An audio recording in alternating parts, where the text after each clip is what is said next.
Blackwood County, road, night. Heavy snow falls beneath a moonless sky. A lonely road cuts through endless forests. Wind howls through dead trees. An old pickup truck races down the road. Inside, a terrified man grips the steering wheel. This is David Hunter, 42. Sweat drips down his face despite the freezing temperature. He keeps checking the rearview mirror. Nothing. Then, a shadow appears in the back seat. David gasps. "David! No, not again!" The shadow slowly leans forward. A distorted whisper fills the truck. Voice. "David." David slams the accelerator. The speedometer climbs. 70, 80, 90. Voice. "Look behind you." David. "Stop." Voice. "Look behind you." David squeezes his eyes shut. The truck skids on ice. Headlights spin. The vehicle crashes through a guardrail. Smash. Cut to black. Silence. Then a whisper. Voice. Another one. Title. Card. The Last Tenant of Blackwood Manor. XT, New York City. Day 6 months later. Busy streets, crowded sidewalks. The complete opposite of Blackwood County. Ethan Carter, 28, walks through the city. Exhausted, unshaven, behind on rent. His phone rings. Landlord. VO. "You have until Friday." Ethan. "I know." Landlord. VO. "No, Ethan, you don't know. 3 months late. Friday, or you're out." The call ends. Ethan sighs. Life isn't going well. Int. Ethan's apartment. Night. Tiny apartment. Bills cover the table. Past due notices everywhere. Ethan opens his laptop. Job applications. Rejections. More rejections. His inbox pings. A strange email arrives. Subject. Property observation position. Compensation. $50,000. Duration. 30 days. Location. Blackwood Manor. Responsibilities. Remain on property. Report unusual activity. No experience necessary. Ethan laughs. Ethan, this has to be fake. Then he notices something. A legitimate company logo, real contact information, a signed contract, and a bank guarantee. His expression changes. Ent. Corporate office. Day the next morning. Ethan sits across from a well-dressed woman. Victoria Reynolds, 50s, cold, professional, emotionless. Victoria. 30 days. Stay inside the manor. Document anything unusual. Ethan. That's it. Victoria. That's it. Ethan. Why does it pay 50 grand? Silence. Victoria. The location has a reputation. Ethan. Haunted house. Reputation. Victoria. If that's what you wish to call it. Ethan. You don't believe that stuff. Victoria doesn't answer. Instead, she slides a folder across the desk. Inside are photographs. Previous tenants. Dozens. Ethan. What happened to them? Victoria. Most left early. Some disappeared. Ethan laughs nervously. Ethan. You're joking. Victoria. No. A long pause. Victoria. Continued. Do you still want the job? Ethan stares at the photographs, then at the contract, then thinks about eviction. Ethan. When do I start? Victoria smiles, not warmly, almost sadly. Victoria. Tomorrow. Ext. Blackwood County. Evening. A bus winds through mountains. Snow falls harder. The landscape becomes isolated, primitive, forgotten. Ethan looks out the window. No cell service, no towns, nothing, just forest. Miles and miles of forest. XT. Blackwood Manor gates. Sunset. Massive iron gates stand before him. Beyond them, Blackwood Manor. Ancient, dark, immense, like a castle, abandoned by time. The building seems to watch him, waiting. The gates slowly creak open. No one touched them. Ethan frowns. Maybe the wind, maybe. XT. Blackwood Manor. Continuous. An elderly woman waits near the entrance. Martha Graves, 70s, caretaker, sharp eyes, hard face. She studies Ethan. Martha. You're younger than the others. Ethan. The others. Martha. Never mind. She takes his luggage. Ethan. How long have you worked here? Martha. Too long. A strange answer. Ethan. So what's the truth? Is this place haunted? Martha stops walking. Her expression darkens. Martha. There are only 3 rules. Ethan rules, Martha. Rule 1. Never leave your room between 2 and 3 in the morning. Rule 2. If you hear footsteps in the hallway, do not open your door. Rule 3. If someone calls your name at exactly 2:17 a.m., do not answer. Silence. Ethan, you're serious? Martha. Very. She walks away, leaving Ethan standing alone. The manor looms overhead, watching, waiting, somewhere deep inside the house. A floorboard creaks, though nobody should be there. The first night inside, Blackwood Manor felt surprisingly normal. After unpacking his belongings, Ethan spent several hours exploring the mansion. The house was enormous. Long hallways stretched endlessly into darkness. Ancient paintings covered the walls. Every room seemed frozen in time. Dust coated the furniture. Old clocks sat motionless. The air smelled of wood, mold, and something else. Something Ethan couldn't identify.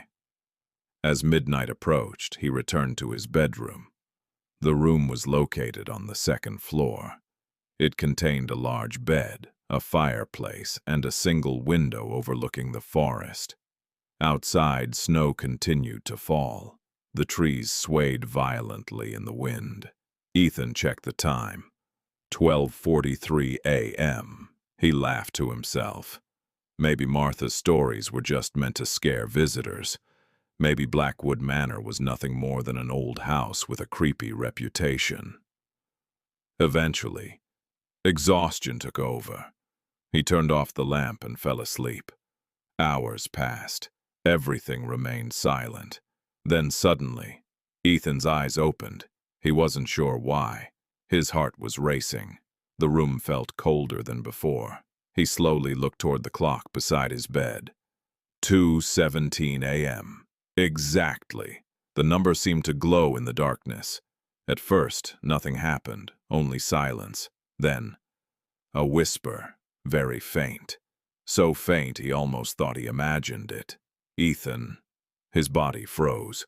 The voice sounded distant, like someone standing at the far end of a long hallway. Ethan sat upright, listening. The mansion became completely silent again. For several seconds, nothing happened. Then the whisper returned, this time slightly louder. Ethan. A chill moved down his spine. He remembered Martha's warning. If someone calls your name at 2:17 a.m., do not answer. Ethan swallowed nervously. The voice sounded human, neither male nor female, just a soft whisper floating through the darkness. Part of him wanted to answer. Part of him wanted to prove none of this was real. But something deep inside told him not to, so he remained silent. Minutes passed. The whisper repeated itself over and over, always saying the same thing, always speaking his name, slowly, patiently, almost as if it were waiting for him to respond. Then, everything stopped. No whisper, no movement, nothing. Ethan looked around the room. His pulse slowly returned to normal. Maybe it had been the wind, maybe the old pipes, maybe his imagination. Eventually, he forced himself back to sleep. The next morning, sunlight entered through the window. For the first time since arriving, Blackwood Manor looked almost normal. The horrors of the previous night suddenly felt ridiculous. Ethan made coffee and explored the first floor. While walking through the main hallway, he noticed something strange. One of the paintings looked different. He stopped, confused. The portrait showed a man dressed in black Victorian clothing. The brass nameplate beneath it read, Edward Blackwood, founder of Blackwood Manor. Ethan stared at the painting. Something felt wrong, very wrong. Then he realized it, the man's eyes. Last night the portrait had been facing straight ahead. Now, the eyes seemed focused directly towards the hallway, toward Ethan, watching him. He laughed nervously. Nope, not falling for that. He continued walking, but the uneasy feeling remained. Hours later, as darkness returned to the manor, Ethan found himself thinking about the whisper, and the painting, and Martha's warning. The second night arrived. The mansion felt colder, the hallways seemed darker, the silence felt heavier, as if the house itself was waiting, watching, listening. When Ethan finally climbed into bed, sleep refused to come. He stared at the ceiling, watching the clock. 1:58 a.m., 2:04 a.m., 2:11 a.m., then 2:17 a.m. The whisper returned immediately.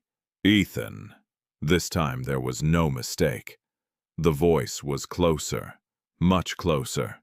Not down the hallway, not somewhere in the house. It sounded like it was standing directly outside his bedroom door. Ethan's breathing stopped. The whisper came again. Ethan. The old wooden floor creaked. Slowly, one step, then another, then another. Someone was walking through the hallway. The footsteps approached his room, closer, closer, closer, until finally they stopped, directly outside the door. Silence, complete silence. Then 3 slow knocks echoed through the room. Knock, knock, knock. Ethan stared at the door, unable to move, unable to breathe. Someone, or something, was standing on the other side, waiting, and then a voice whispered, one final time. Ethan, open the door. The handle slowly began to turn. The brass handle slowly turned. Ethan couldn't breathe. His eyes remained fixed on the bedroom door. Every muscle in his body felt frozen. The handle rotated completely downward. Then, silence. Nothing happened. No footsteps, no whisper, no movement. Just silence. A terrible silence. The kind that feels worse than a scream. Ethan sat motionless for nearly 20 minutes, waiting, listening, praying. Finally, exhaustion won. As the first rays of sunlight entered through the curtains, he realized something. The door had never opened. Whatever stood outside had left. Or at least, that's what he hoped. The next morning, Ethan woke feeling exhausted. Dark circles had formed beneath his eyes. His hands trembled slightly as he poured coffee in the kitchen. The mansion felt different today. The air felt heavier, almost as if the house knew he was afraid, and enjoyed it. Determined to distract himself, Ethan began exploring parts of the manor he hadn't seen before. The eastern wing.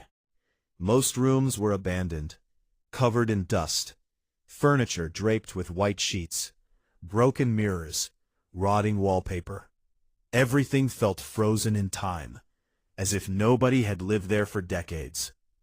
Then he found a locked room, at the end of a narrow hallway. The door looked older than everything else. Strange symbols had been carved into the wood. Scratches covered the surface. Deep scratches, like someone had desperately tried to escape from inside. Ethan grabbed the handle. Locked.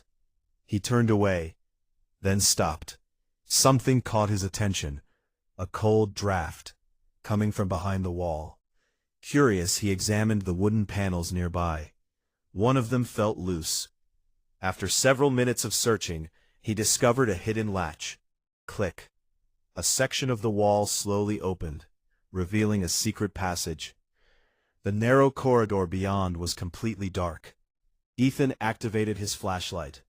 The beam cut through the darkness. Dust floated through the air. The passage smelled ancient, like something buried for a very long time. His heartbeat quickened. Every instinct told him to leave, but curiosity pushed him forward. At the end of the passage sat a small room. No windows, no furniture, only shelves, and dozens of old journals, leather-bound, covered in dust. Ethan picked one up. The cover read, Edward Blackwood, 1887. His stomach tightened. This belonged to the founder of Blackwood Manor. He opened the first journal. The early pages were ordinary. Business records, family notes, property purchases. Nothing unusual. Then the entries changed. October 12, 1887. My son Thomas grows weaker every day. October 28th. The doctors cannot save him. November 3rd. Thomas is dead. Ethan continued reading. The handwriting became shakier, more desperate, more unstable. November 17th. I heard his voice tonight. November 22nd.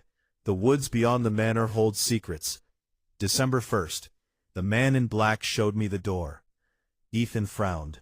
The man in black? Who was that? December 15th. The ritual is complete. December 18th. Thomas spoke to me.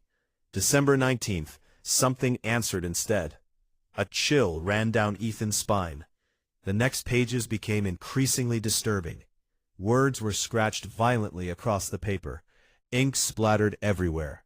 The writing looked almost insane. December 24th. It knows my name.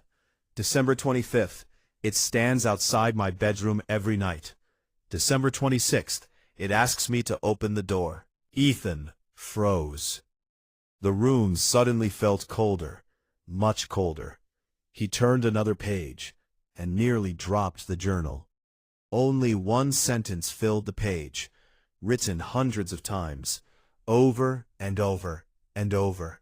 The same sentence, repeated endlessly. Do not answer. Do not answer. Do not answer. Do not answer. Do not answer. The words covered every inch of paper, as though Edward Blackwood had completely lost his mind. Then Ethan reached the final entry. The handwriting barely looked human. December 31st. I answered. Nothing else. No explanation. No final message. Just those two words. I answered. Suddenly, thump, a loud noise echoed somewhere above him. Ethan jumped. The sound came from inside the walls. Heavy, like a person walking. Thump, another step. Thump, another. The footsteps were moving, slowly, toward the hidden room, toward him. Ethan shut the journal. His breathing accelerated. The footsteps continued. Closer, closer, closer. Until finally, they stopped directly outside the secret passage. Silence. Complete silence. Then a voice whispered from the darkness. A voice he recognized instantly. The same voice from 2:17 a.m. Only now, it sounded much closer, much clearer, and much more human. Ethan, a long pause. Then, Ethan, I know you're in there. The flashlight trembled in his hand, because for the first time, the voice wasn't calling his name. It was talking to him. Ethan, I know you're in there. The voice echoed through the secret passage. Every hair on Ethan's body stood up.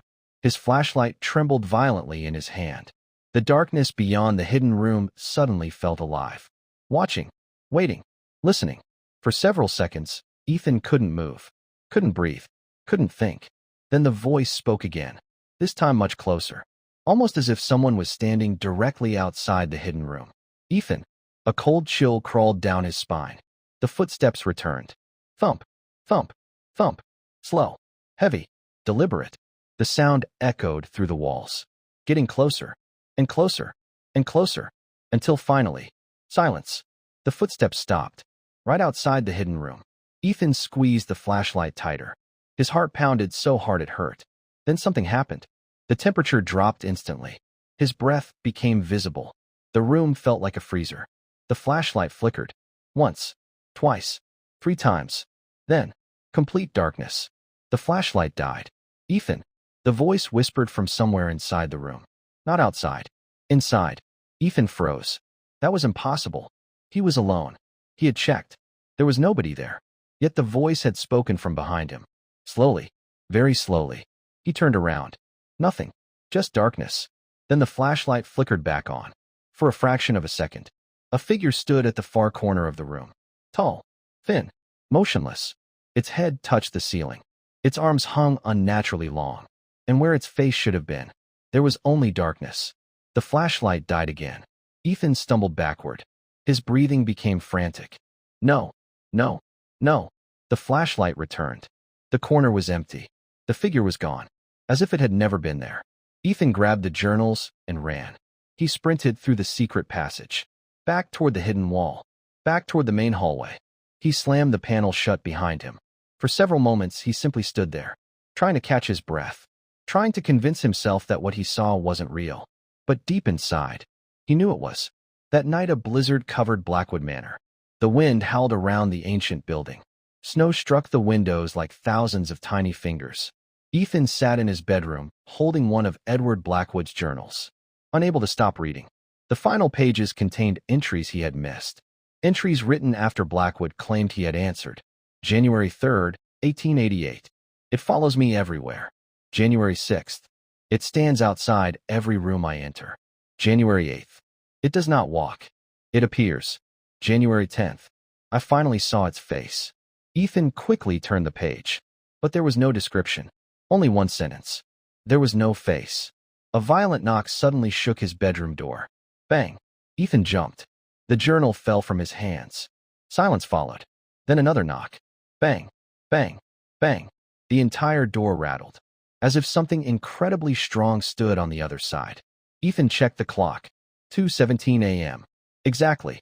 His blood ran cold. The whisper returned. Ethan. The voice sounded amused, almost playful, like a predator enjoying a game. Ethan, let me in. The doorknob slowly began turning. Back and forth, back and forth, back and forth. The wood creaked under pressure, as though something was trying to enter. Then suddenly, everything stopped. Silence filled the room. A minute passed, then 2, then 5. Nothing happened. Finally, Ethan stood. Carefully, slowly, he approached the door, his hands shaking. Every instinct screamed at him not to open it. But curiosity was winning. What if there was nothing there? What if all of this was some elaborate prank?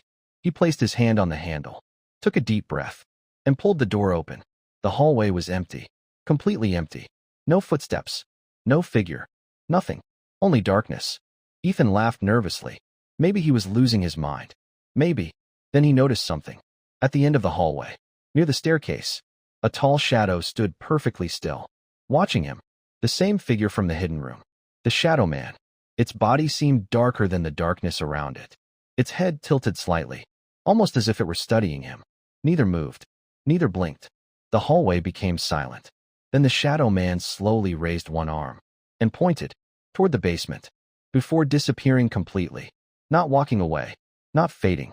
Simply gone. As though reality itself had swallowed it. Ethan stood frozen, unable to understand what had just happened. Then he noticed something else. Something far worse. The basement door below the staircase was slowly opening by itself. And from the darkness beyond, a faint whisper emerged. Come find. The basement door stood open. Darkness spilled from the entrance like black smoke. Ethan remained frozen at the top of the stairs. Every instinct screamed at him to run, to leave Blackwood Manor, to get in his car and never come back. But something felt wrong. The front gate was locked. His phone had no signal. And deep down, he knew the house wouldn't let him leave. Not yet. The whisper returned. Soft, patient, waiting. Come find me. The voice drifted upward from the darkness below. Ethan swallowed hard, then slowly began descending the stairs. Each step creaked beneath his weight. The deeper he went, the colder the air became. The basement smelled ancient, like wet stone, rotting wood, and something else, something far older. At the bottom of the staircase sat a single light bulb, swinging gently, back and forth, though there was no wind.